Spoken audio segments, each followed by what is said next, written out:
Good afternoon and good morning to our West Coast listeners and to our guest today, who's on the West Coast. Please welcome the Executive Director of Equality Labs and author of The Trauma of Caste, Thenmozhi Soundararajan. Hey, Juan, you got it. All right, got that right. Thenmozhi, thank you for being my guest today. Welcome to our weekly Chair Chat. So glad to have you. Oh, glad to be here. So, Thenmozhi, I want to kick off by asking you about your book, actually. I've actually done some research and writing around trauma in work that I do. So I'm interested in how you connect, or could you talk about the interconnectionality between trauma and caste, and kind of what is caste and how does it impact us from a traumatic perspective? Oh, definitely. So, for listeners that are first hearing about caste for the first time, it's a system of exclusion that has its origins in South Asia. And, like race, it's based on a social fiction where it has people who are in the top caste that are seen as most spiritually pure. And then they've created graded levels of impurity and lesser professions underneath them into this hierarchy. And those of the people that are at the bottom are seen as untouchable because they're seen as spiritually defiling to other people. And so these castes face like backbreaking labor, extreme violence, and deep, deep social exclusion. And, the conditions of caste oppressed people in South Asia are really dismal. And there's a crime that happens against Dalit people, every 19 minutes. So it's a pretty severe system of exclusion that impacts 1.9 billion people, and very crucially, 5.7 million South Asian Americans. And that's really where the work of my organization, Equality Labs, really comes into play, because we have documented how extensive caste is here. And, finding that 1 in 4 people who are caste oppressed face physical or verbal assault, 1 out of 3 educational discrimination, and 2 out of 3 workplace discrimination. So in the conduction of our advocacy to stop this, grave discrimination we're seeing in workplaces and university and community institutions, trauma was super relevant, Juan, because I think what I've found in working with many civil rights lawyers is you can change the law, but you have to also change the hearts and minds. And so much of changing hearts and minds comes with people becoming aware of the conditioning of their nervous system when it comes to intergenerational harm related to systems of violence. And so some of my best mentors are folks like Resmaa Menakem, who wrote, My Grandmother's Hands, or civil rights lawyer Wonderful. Rhonda McGee, who has really brought mindfulness to civil rights law practices to help people understand trauma of systems of violence just aren't in the bodies of the oppressed, but it's also in the bodies of the privileged. So bringing insight and using language like trauma helps us understand how we're all really untenably holding these violent systems, and what are better ways for us to begin to hold, healing and reconciliation when we can have courageous conversation and opening around these systems of violence. And I'm sure you are fully aware and talk about these issues from a generational perspective, how we pass down trauma Absolutely. through generations, through what happens through our families. And often we're not even aware of how we're passing this down culturally and socially through generations, because these issues are historic, right? Yeah. And that's really another piece that I speak about in the book, because Right. Indigenous thinkers who really talk about the trauma of genocide and Indigenous genocide, they use this term called the soul wound, and this came from Eduardo Duran's work. Right. And that idea is that a pain in one person isn't just their individual lifetime experience, it's the pain of their lineage related to historical violence. That's right. So for Black folks, it might be the pain of enslavement. Right. But for Dalit people and for South Asians, our soul wound is that of caste. Right. And it's something something that there's such a deep taboo to talk about. We carry tremendous, tremendous grief and guilt and other complex feelings as to how we may have been on both sides of those divides. Right. And my hope with this book was to help people feel more comfortable, more at ease, to Right. start to look at that wound, but also begin to tend to it and to heal it and bring reconciliation, both by civil rights remedies, but also by courageous conversation and tenderness towards each other. Right. So this is Della History Month, and Yes, it you are one is. of the founders of Della History Month. I believe That's you right. started this project, or it became official in 2015. As you also know, we are 2 months from, past rather, Black History Month.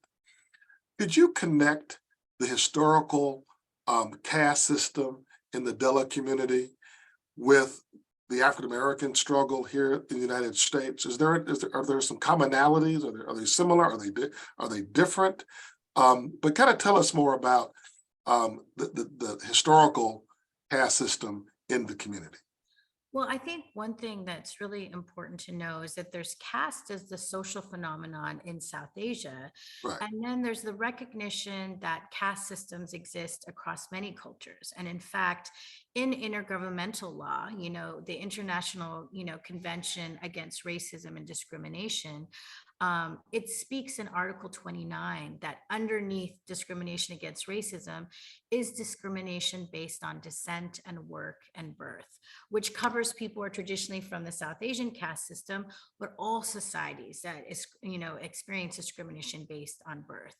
And in that capacity, I think that we've seen a whole tradition of Black internationalism that has reached out to other oppressed communities, including Dalit communities, to try to be able to both theorize what is the violence that we're experiencing under white supremacy here in the United States, and what are oppressed communities that we can build mutual solidarities of liberation. And from a legal perspective, I think the work of Professor Kevin Brown is so crucial here, because as a legal scholar, he is one of the first, legal scholars to do comparative Black and Dalit research in terms of civil rights. Right. And what we saw is that in the development of racial civil rights law, Black abolitionists were seeking language to describe this theory of race. And what they did is they borrowed a lot of language about caste. And so from those early debates in the 1800s all the way to Plessy versus Ferguson, you see race being described as racial caste.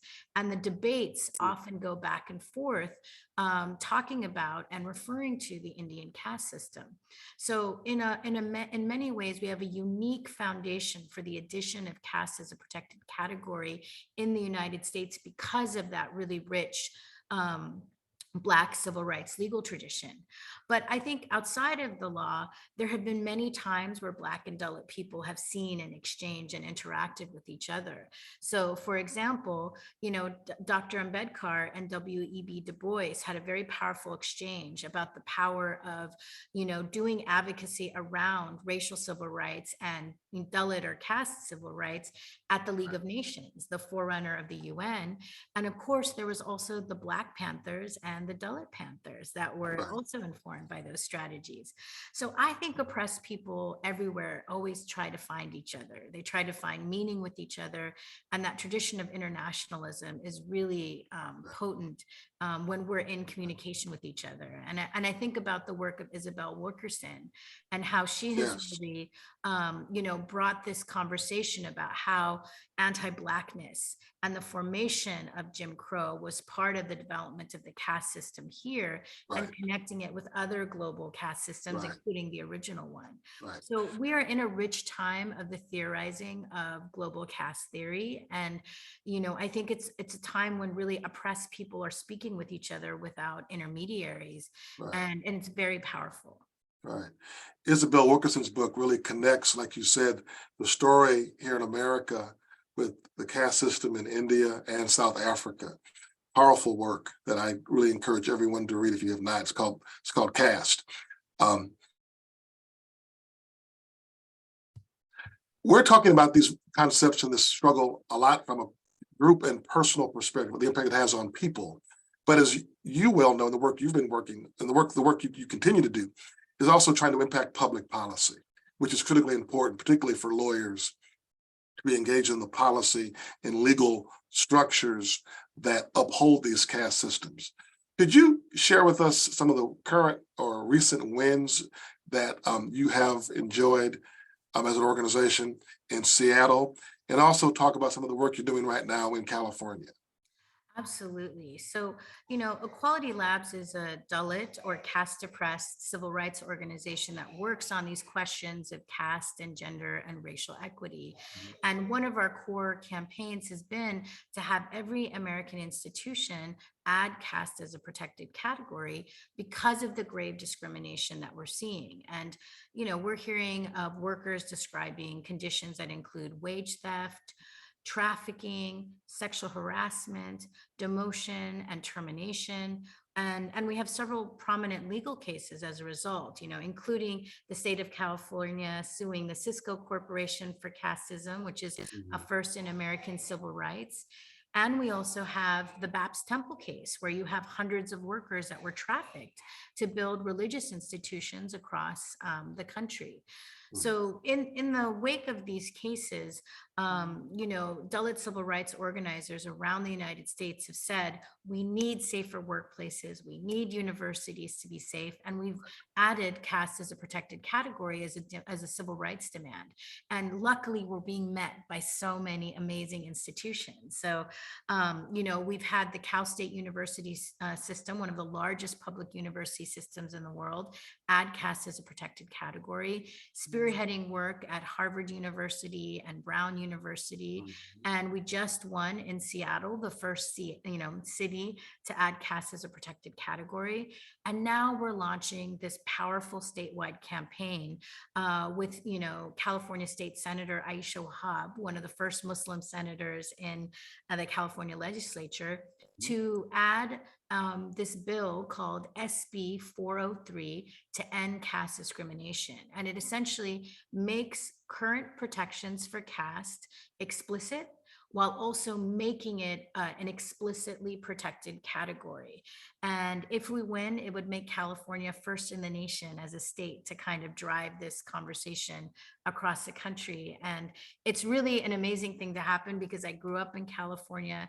I've seen caste in all the domains of my life, from K through 12 education to universities to supporting workers across many different industries. And I'm just thrilled to see this movement grow in such a powerful way. Well, this may be a way where the American Bar Association could be of assistance. Once we adopt this as a policy internally, it gives us the opportunity then to promote and advocate for the change in state and federal law to add caste as a protected class in discrimination cases. So we would love to continue that discussion with you to figure out ways that we could partner with you to advance that around the country. Oh, that's so important, Juan, because there is so much political violence that our Yes. movement and the politicians and electeds that work on this issue. Like State Senator Aisha Wahab's office faced threats to their staff. They had people physically come in and accost their team. They called them Islamophobic and racist, slurs. Our team, like last year, when I was, this time, this very month in Dalit History Month, I was supposed to speak at Google and deplatformed by bigots inside the company. And I had to live in a safe house for 2 months. What? Yes, what? Because these bigots were so threatened by the discussion of caste. In fact, what they said was, I'm afraid for my life if the speaker were to speak. And as far as I know, Juan, no one has ever died from a DEI talk. And yet, And these were employees of Google? Yes, yes. And it was really interesting because the way that this out is the manager who was, had brought in and was trying to celebrate Dalit History Month. She publicly resigned because she faced retaliation. Her name is Thenmozhi Gupta, for organizing around caste and talking about what happened. And then we came out publicly about how much violence we faced, and the company asserted that caste was not a protected category. That's why the change is so important, because we have companies who are unlawfully choosing when to protect workers and when not to protect workers. And we can't have that, you know? No, your experience prompts me to ask you, what do you say in response to this now, not even subvert, it's overt, this overt resistance to education, education around Black history, diverse communities' histories, this notion that people will be uncomfortable by learning certain truths about our country or even the world globally. I guess we're now seeing this in corporate America. I read an article a few weeks ago that there is a pushback and a first terminated or first fired in the DEI space in corporate America. So when companies are cutting back because of the economy, the first department that gets trimmed often are these DEI departments or DEI employees. Do you have any thoughts around that or ways we can respond? Well, I think, going back to our first questions, this is part of the reason why I wanted to explore systems of exclusion through the lens of trauma, because Right, when you read the work of Resmaa Menakem and when you read the work of Ruth King and Rhonda McGee, all these like Black Buddhists and somatic abolitionists, they really give you insight into the mindset of the fragile and the bigoted, because again, discomfort is not the same as grave discrimination. that's And right, yet we're slowing the pace of progress because of the discomfort of the privileged. right, And that you can't solve with the law. You right, have to solve through these other modes of de-escalation and self-awareness and networks of trusted allies who can de-escalate their bigoted relatives and friends. That's really this moment of polarization that we have to really take apart and start to de-escalate, because you have these absurd laws that are happening in places like Tennessee and Florida, where they're blacking, they're blocking Black scholars and trying to erase history, because like in Tennessee, white children will be traumatized if they're taught the history of slavery. right. Right. And they're pretending as though being uncomfortable or having discomfort is traumatic. Exactly. Exactly. And the science speaks overtly against that, that all discomfort is not traumatic. Well, and that actually discomfort can be an opening to Right, transformation and exactly. reconnection. But part of what the techniques of focusing on trauma and building resilience for racial stress or caste stress is that we need to, in order for us to even be in the same dialogue, because right now, privileged people and oppressed people are in very different dialogues. You've got to be able to condition the nervous systems of the privileged to handle more stress, more caste stress, more racial stress, so that even if we're not in agreement, they can at least agree to be in the same conversation. Right, Right now, they're not even trying to do that. And right, that rebuilding of consensus is going to require some of these new techniques that aren't necessarily in the realm of law, but they come from these other modalities of somatics and, group psychology and transformative justice. But right, if we don't level up in those skills, we're going to be facing more polarization, more political violence, right, and the greater deterioration of our consensus, right. right? I've got to ask you about the theme of our year for this section is around economic justice. We just came Mhm. off of a tremendous conversation at our Economic Justice Summit in Georgetown's law school 2 weeks ago. And I want to just get your comments on connecting your work to the work of economic justice, wealth disparity. How do these systems impact economic issues? Well, I think that, I've been thinking a lot about that, because the coalition that we've built for SB 403, that bill to end caste in California, we have workers across many industries. We have Uber drivers, we have tech Mhm. workers, we have farm workers, we have people who own small businesses, Right, and you have people who are in finance and education. But the thing that I've seen is that violence is such a deterrent to people being able to get their full economic capabilities, And so, one reality that happens for caste oppressed workers is that they're in the closet. So they're not fully connecting and networking in the ways that they should be because they're worried about being found out about their caste identity and being blackballed in terms of their networks and professional Right. consent. I also think similar to other BIPOC communities, you might have people who are first generation earners, but while they might be making slight improvements in income, there's still a huge wealth disparity. So in terms of who gets to, fund and raise capital, that's not our community. And so we're Right. facing not only those, deterrents in terms of being our full selves in the workplace, we're also facing sheer violence. Like I was talking to this one Uber driver whose story still haunts me because he was living next door to someone who's dominant caste. This person found out that he was caste oppressed. And he started to call him nonstop, leave messages for them saying, I'm going to kill you. How dare you move here? You don't belong here. You need to be back home.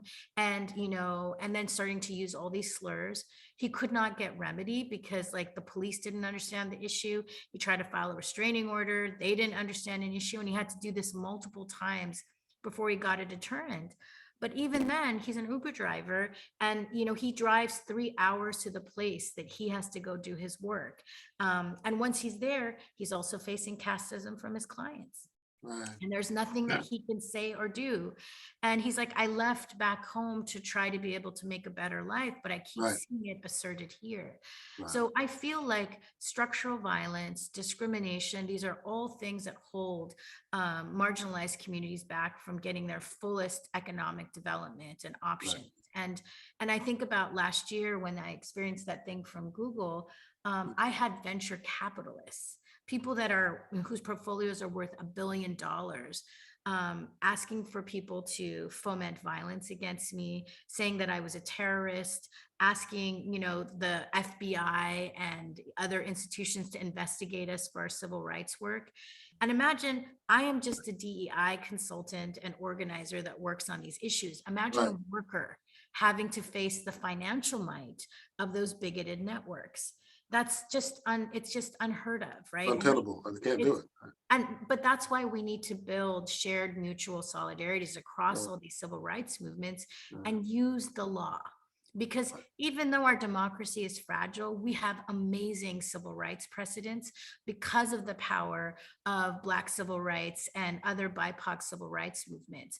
So that gives a threshold for so many other vulnerable communities and protected classes to build a foundation to get remedy. And that's what is so amazing about having this legal framework to build power. I wish we had more time to continue this conversation, but they call it a chair chat for a reason. It's a chat. I want to ask you one last question. What would you say should be the role that lawyers generally, but specifically the American Bar Association, and then even more specifically, what can the ABA Civil Rights and Social Justice section be doing, or what should we be doing to advance your work, to partner with you? What would you say to us to collaborate? Well, I think one core way right now is to really flank this caste equity civil rights movement by confirming that it's completely lawful to clarify existing protections that exist for caste oppressed people in the law, and encouraging as many institutions to add caste as a protected category. The mandate for this not just comes from our own racial history in terms of civil rights law, but covenants that we have ratified as the United States, like the International Convention Against Racism and Discrimination.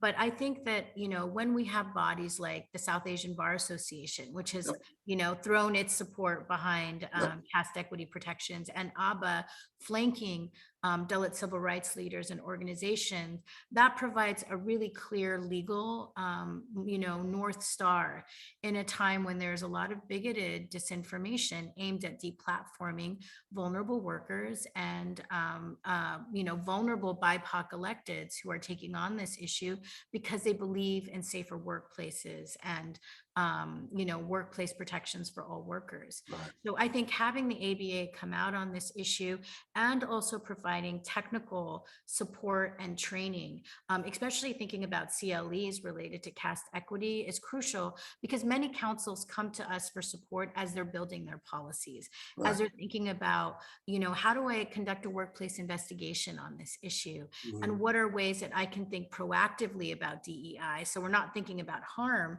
we're thinking about how to create a welcoming place for all workers. Right. Those are places I think the ABA could really excel. Wonderful. We will definitely follow up with you to do that work. And I apologize to you, but I lied. I have one more question. Oh, okay then. How can people find you? What are your social media handles, or how do we find your work? Oh, so if people want to learn about the work of Equality Labs, you can find us on our website, equalitylabs.org, or on social media, where our handles on Facebook and Twitter and Instagram are at Equality Labs. And if you want to find me or my work around the trauma of caste, you can look me up at Dalit, DALIT, Diva. And I'm there on Instagram and Twitter as well. Wonderful. Thenmozhi, thank you for your time today.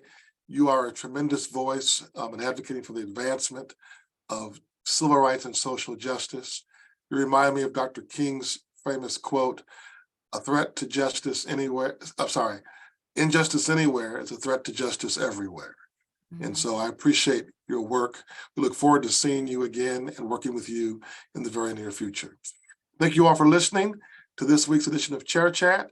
Look forward to seeing you again next week. Take care. Bye, everyone, and happy Dalit History Month.